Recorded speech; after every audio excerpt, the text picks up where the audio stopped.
So in your work as a social worker and as a licensed addiction counselor, you've dealt with addiction, dependency.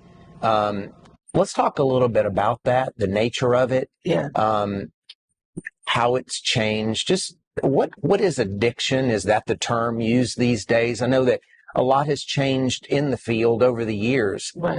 Let's talk a little bit about that. Yeah, I've worked in addictive disorder since 1998.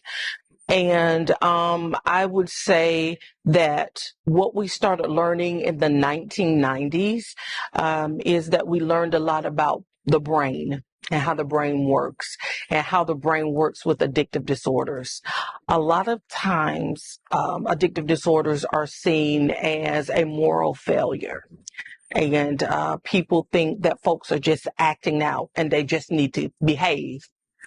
But what we understand is that they actually have a hijacked brain, that they have the chemistry and the structure of the brain that has changed. So there actually is a neurobiology around addiction that we have spent many decades trying to talk to people about. And that struggle continues, just to educate folks so that there is not a stigma around addiction. What happens is that when people begin to use psychoactive substances, it literally changes the neurotransmitters, which are just chemicals in our brain. It changes the way that they flow in the brain, and it changes the structures in the brain, like the reward reinforcement pathway, that part of the brain that tells us when we do something good. It tells our brain, it tells us to do it again. Well, that gets perverted with the use of a psychoactive substance. And then that part of the brain, the old brain, is where addiction lives. And in the old brain is survival, breathing, reflexes. And so now I am using against my will. And that's hard for people to understand because people are making choices. But it's literally that in the brain of the person who is using, it's I have to have this. And so just explaining to folks that people are not having fun. They're not wanting to be there any longer. So the idea of let's party and let's have fun, has long since left the building. Long since left the building. Mm-hmm. Long since left the building.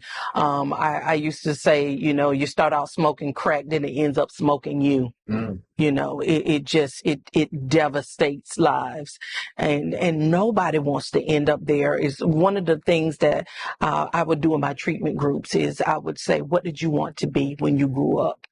And since 1998, the one thing I have never heard anybody say, and they've given myriad of answers. I want to be a ballerina, a police officer, a firefighter, a butcher, a baker, candlestick maker. I've heard all types of things.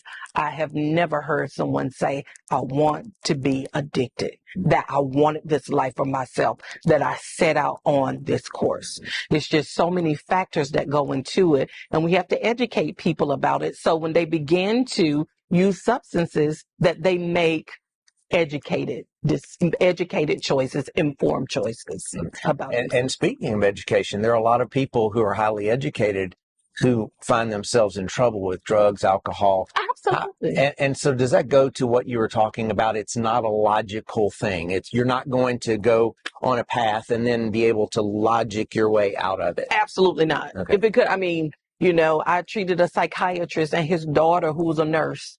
These are people with educations. These are people with credentials.